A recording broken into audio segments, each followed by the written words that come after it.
Beantown is first in football, first in baseball, and now first in snow.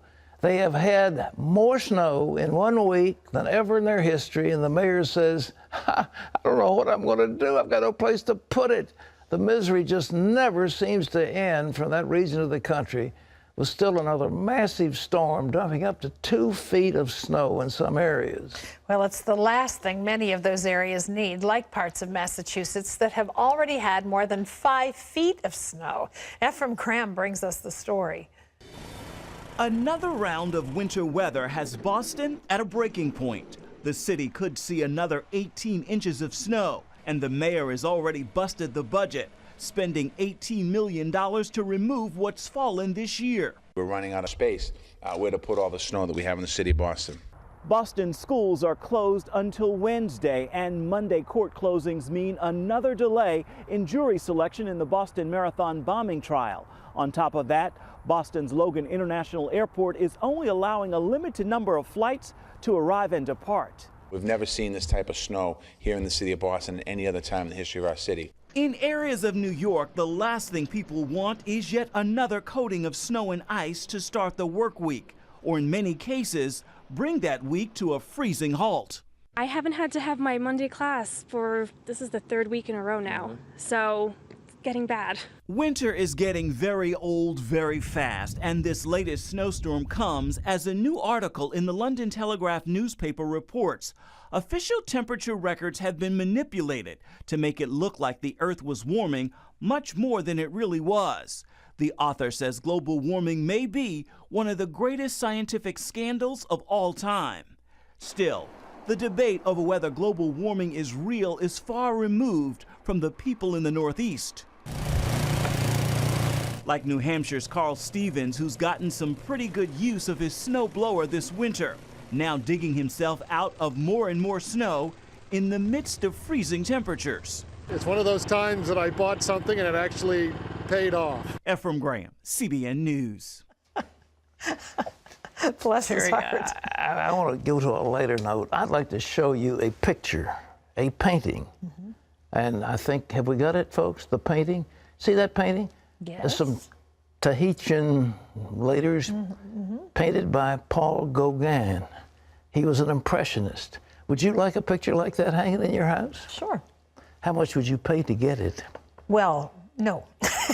Well, I mean, give me what do you think it's worth? I don't buy expensive art, so what do I think it's worth? Yeah, well, it's probably worth a lot. Well, what's a lot?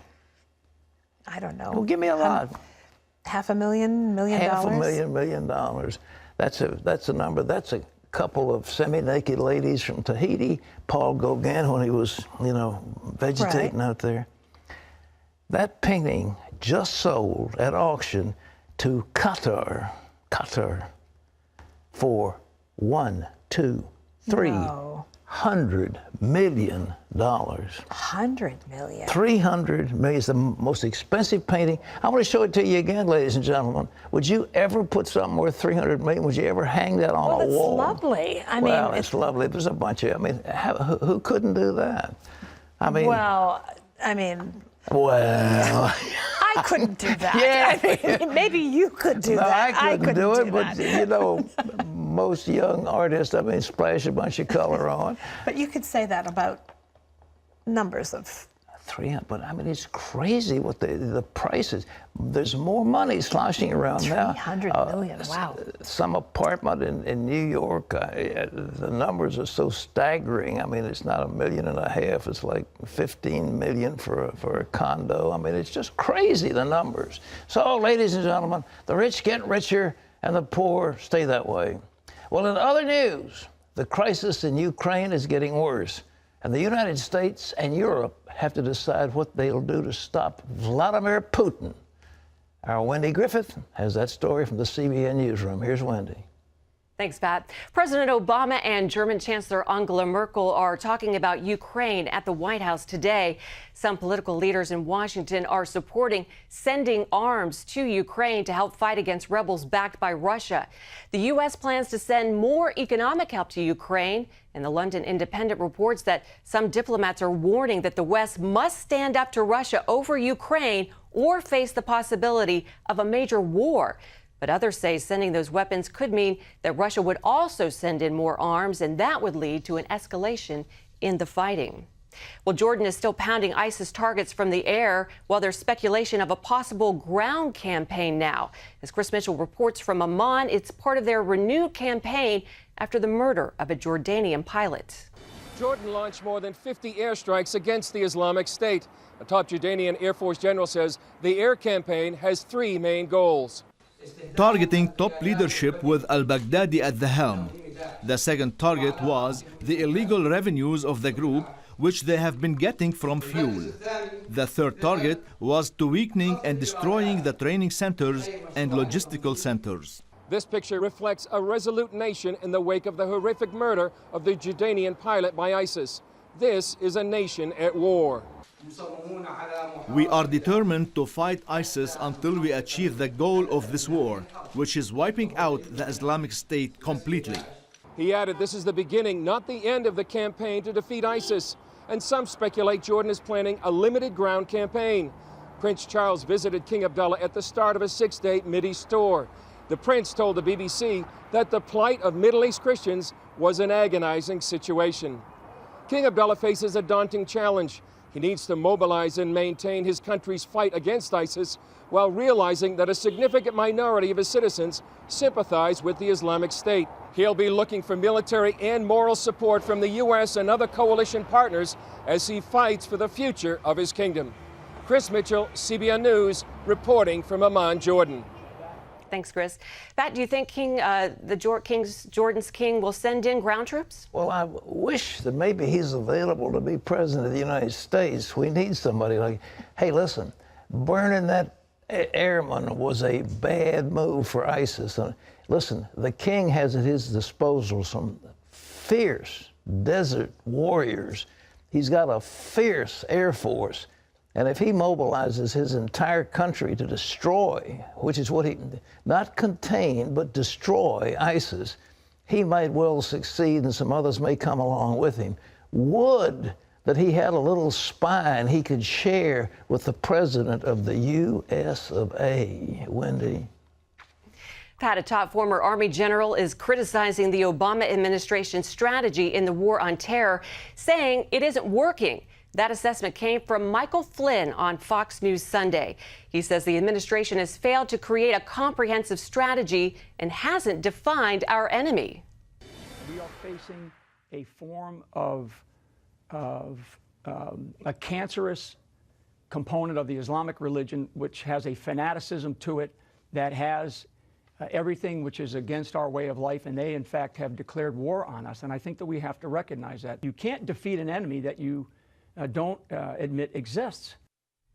Flynn says the spread of Islamic terrorism to new regions across Africa and the Middle East is proof that the U.S. has not been successful. He says the Obama administration needs to move beyond a strategy that focuses only on limited airstrikes on ISIS.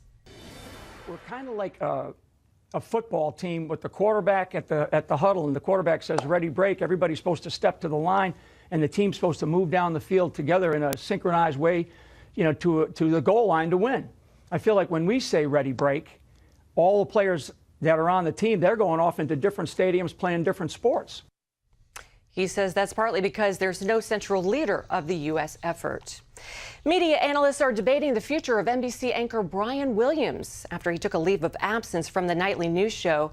Williams' move came after a firestorm following his admission that his story about being in a helicopter that came under fire in Iraq was not true.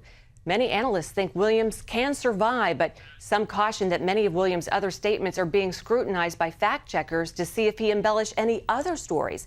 And Maureen Dowd of the New York Times writes, NBC executives were warned a year ago that Williams was constantly inflating his biography, sometimes to the point where it was a joke in the news division. Pat, this is just so surprising. We had a lady whose name was Flo Sykes. She's from Texas.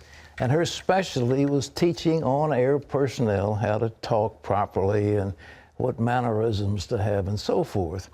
And one of her clients was a newsman from a small station, I believe it was in Texas, and she called him Briny. And Bryony was one of her clients, and he was just a young guy, and she trained him. And the next thing you know, Bryony becomes the anchor. He's very handsome and very engaging, but I'm afraid some of that small town TV reporting thing stuck with him, and he thought he had to be Hemingway and go out and do battle with the lions and fish for the big one. And, you know, it wasn't enough to sit there and report the news. He had to be so sad because, I mean, he had such authority and such position and such influence. I mean, how foolish. $10 million a year for his job. $10 million. I mean, it was a very lucrative deal. And he was winning the ratings, it's a shame this comes out. I don't like to see anybody fall, and the knives are out, but in his case, I don't think it was the only case. He was talking about seeing a dead body float by his hotel in New Orleans and things like that. Maybe there was a dead body, I don't know. Well, it was in a section where it hadn't flooded. I mean, that was the problem, as I recall. Yeah. Well, I didn't want to bring that up, but whatever. Anyhow, ladies, endometriosis. Am I saying it Endometriosis. Right? Endometriosis. I don't have that problem. No, you don't. We keep talking about women's problems.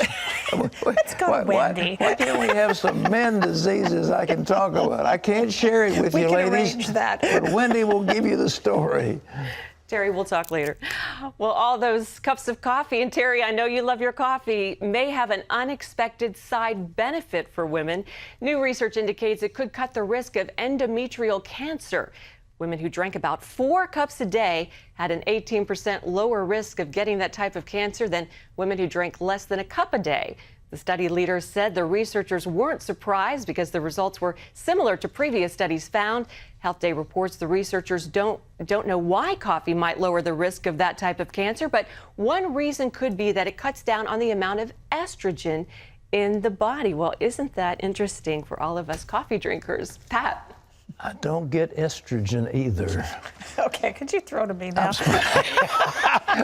Why? What are we? Maybe we ought to have this is called the woman's health story, and I should just be quiet and sit on the sidelines. I'm sorry. The Christian music duo for King and Country won a Grammy Award for Best Contemporary Christian Album. And they shared a second Grammy with Lecrae for the song Messengers. It was named the Best Contemporary Christian Music Performance Song of the Year. Lecrae told the audience, "I want to celebrate Jesus for gifting us all." Eric Campbell also won for Best Gospel Album, Smokey Norfolk for Best Gospel Performance Song, and Mike Ferris for Best Roots Gospel Album. Congratulations to all the winners. CBN programs are impacting thousands of lives in Africa. CBN receives thousands of responses every month to the French version of the 700 Club, Superbook, and other CBN programs.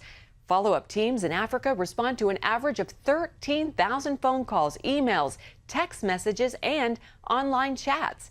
CBN broadcasts the gospel on 76 stations in 16 French and Portuguese-speaking countries, reaching millions of viewers with life-changing programming. And you can find out more about what CBN is doing around the world by logging on to cbn.com/international.